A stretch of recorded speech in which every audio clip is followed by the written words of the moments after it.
You're looking at a PwrHorse 22-ton log splitter sold by Northern Tool.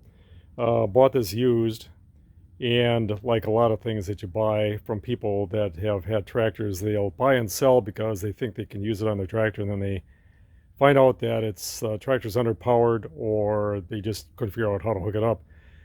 I have a John Deere 1025R. And I've attached a quick attach from Harbor Freight, but this is designed to fit, I'm not sure about a Cat 1 quick attach, but it's certainly set up for the two different pins. What I ended up having to do, it just got done, is the bolts. I'm not sure if this comes assembled or if the consumer has to put it together, but these bolts, there's 4 bolts, they were actually turned around 180 degrees out so that the shank, the threaded end, was inside here. When I tried to lift this yesterday afternoon, the top hook for the quick attach would not fit. It was too wide to fit between where the threads were. So I just got done flipping these nuts, or these bolts, around. It also didn't come with this pin. It was actually had a larger pin. The gentleman had I think a 50 horsepower, probably a case or something. The John Deere that I'm using, the 1025R, is 18 horsepower at the rear end. I think gallons per minute is between 4 and 6. I think I've read online. So I probably was premature in buying this too. I have no idea what it's going to do, but the other problem is that he had, for his tractor, he bought hoses, and he had the connectors. Both of them were male connectors. The rear hydraulic line for my backhoe right there. This line currently is looped in here right now, but you have a female fitting, and then you have a male hose that comes out in the other port. So I can't have a male and a male, so I went to Tractor Supply on Sunday. Today is Monday, day before election. Yahoo. But anyway, I bought this connector. I'm going to be swapping out one of these fittings. I don't know if there's a righty-tighty loosey, lefty-loosey type thing. You know what I mean. There's 2 male fittings. I have no idea with the return on this valve, if it makes a difference, which one gets which. Considering that the hose that goes into the loop has got this pin on it, I'm going to leave this one alone. I'm going to take, and I'm going to swap this one out for this ball fitting, and put this on here instead, and see what I'm going to come up with here momentarily. Not sure if you can hear it through the noise of the tractor or not, but it's a John Deere 1025R with a PwrHorse 22-ton log splitter attached, and does work. A little bit slow possibly. It takes about 20 seconds actually to go from this point out to there, and 20 seconds back.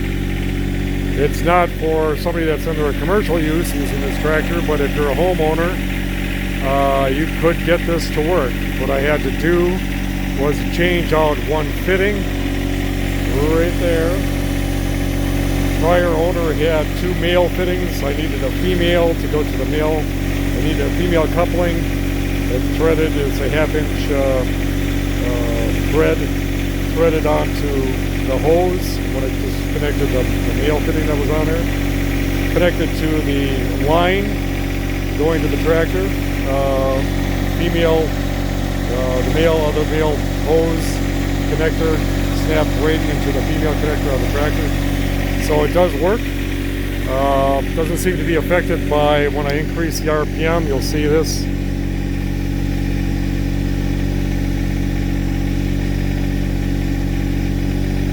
It is a little slow,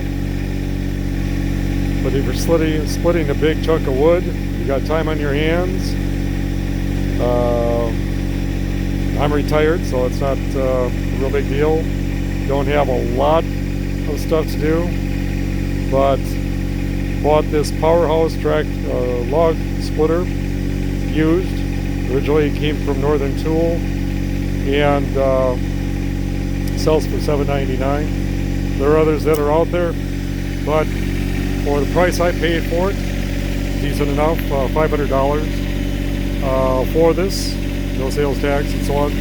I was unsure whether or not it would fit, whether the 3-point hitch, the quick attach from Harbor Freight would lift it. As you can see, it's holding it steady. I haven't put a chunk of wood on there, but it's not going to add that much. Well, a big chunk of wood would probably add another 50 pounds possibly on there. I don't see it being a problem. I can always support the backside when I'm stationary and for deflection and so on. This PwrHorse log splitter does rotate 90 degrees. These hoses are definitely long enough to feed it. Big thing is when you set it down, because the tractor 3-point hitch and quick attach only goes down so far, I got to find some way to support this in order to drop the quick attach from underneath it. That's the only drawback at this point. But anyway, today is November 2nd, 2020. It's a PwrHorse 22-ton log splitter from Northern Tool attached to a John Deere 1025R. It does work. For anybody that's in question whether or not you can actually attach these or not, it's proof positive, but it does work.